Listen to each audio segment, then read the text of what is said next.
पुष्पा ने box office पर जो किया वो तो सबने देखा, मतलब आगे लगा दी। और अब सबकी नजरें टिकी है अल्लू अर्जुन के अगले बड़े प्रोजेक्ट पर।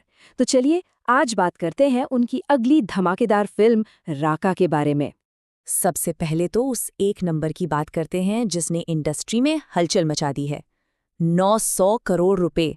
जी हाँ, ये इस फिल्म का ऊपरी बजट बताया जा रहा है। तो पुष्पा के तूफान के बाद अब एक नया नाम है जो इंडियन सिनेमा पर छाने को पूरी तरह से तैयार है, और वो नाम है राका। लेकिन एक मिनट, ये सिर्फ कोई अगली फिल्म नहीं है। इसे एक सिनेमाई इवेंट की तरह बनाया जा रहा है। मतलब मेकर्स का प्लान सिर्फ एक हिट देना नहीं, बल्कि एक ऐसा एक्सपीरियंस देना है जो लोगों के दिमाग में बस जाए। और जब हम स्केल की बात कर ही रहे हैं तो ये जानना जरूरी है कि ये फिल्म सिर्फ इंडिया के लिए नहीं बन रही। नहीं, इसका टारगेट बहुत बड़ा है। इसका टारगेट है पूरी दुनिया।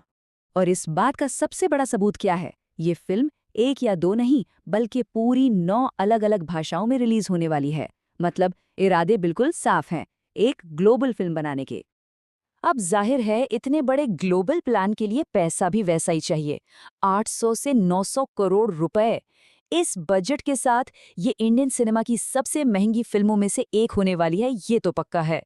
तो हिसाब सीधा है, एक तरफ इतना बड़ा बजट और दूसरी तरफ 9 भाषाओं में रिलीज।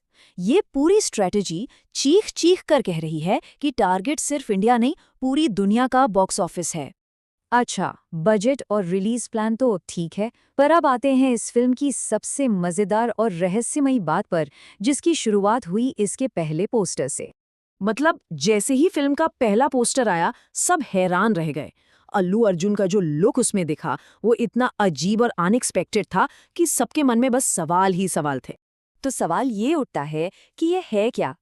क्या ये डायरेक्टर आतली कुमार की स्टाइल वाली एक टिपिकल मास मसाला एक्शन पैक्ड फिल्म होगी, या फिर ये जो अजीब सा लुक है वो इस बात का इशारा है कि हमें कुछ बिल्कुल ही नया, कुछ एक्सपेरिमेंटल देखने को मिलने वाला है? लुक की गुत्थी तो है ही, पर उससे भी बड़ा सवाल है कहानी को लेकर, जिसके बारे में अभी तक किसी को कुछ भी नहीं पता। पूरी तरह से एक मिस्ट्री है। एक थियरी जो बहुत चल रही है वो ये है कि पोस्टर वाला लुक सिर्फ स्टाइल के लिए नहीं है, बल्कि ये कहानी का एक बहुत ज़रूरी हिस्सा हो सकता है। सवाल ये है कि क्या कैरेक्टर के साथ कोई एक्सपेरिमेंट हुआ है या कोई बड़ा ट्रांसफॉर्मेशन हुआ है। तो कुल मिलाकर भले ही कहानी पर पर्दा डला हुआ है, लेकिन पोस्टर से जो इशारे मिल रहे हैं वो एक बहुत ही अलग तरह की फिल्म की तरफ उंगली उठा रहे हैं। शायद ऐसी फिल्म जिसकी हमने उम्मीद भी नहीं की होगी। अच्छा, इतने सारे सवाल हैं, इतना सस्पेंस है, लेकिन एक चीज है जिस पर इंडस्ट्री और फैंस दोनों को कोई शक नहीं है। भले ही फिल्म को लेकर इतने रहस्य हों, लेकिन एक बात पक्की मानी जा रही है, ये फिल्म चलेगी और जोरदार चलेगी। मतलब इसकी सक्सेस को लेकर शायद ही किसी को कोई डाउट है। और फाइनल वर्डिक्ट या कह ले कि भविष्यवाणी एकदम सीधी और साफ है। ये फिल्म जहां भी जाएगी ऐसा लगता है कि ये फोड़ कर ही आएगी, एक जबरदस्त हिट होने वाली है। तो आखिर में एक सवाल छोड़ जाते हैं, क्या राका सिर्फ एक और सुपर डुपर ब्लॉकबस्टर बन के रह जाएगी, या फिर ये इंडियन सिनेमा के लिए एक नया रास्ता खोलेगी, एक नया ट्रेंड सेट करेगी? खैर, इसका जवाब तो हमें वक्त ही देगा।